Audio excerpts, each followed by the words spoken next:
Ano, story time! Charot! Hindi, baka abutin tayo dito ng 11, siguro. So, ayan. Sinulat ko to para sa kaibigan ko. Naniniwala kayo? Kaibigan ko lang. Hindi. Hindi no? Ako din eh. So, sinulat ko siya kasi hindi ako makapag-confess kasi nahihiya ako eh. Ayoko din.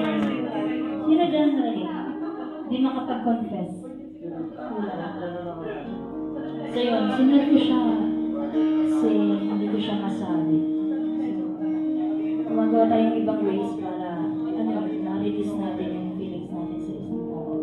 So, hindi niya pa alam na may kanta ako para sa kanya. So, this is... Hanggang ngayon? Hanggang ngayon.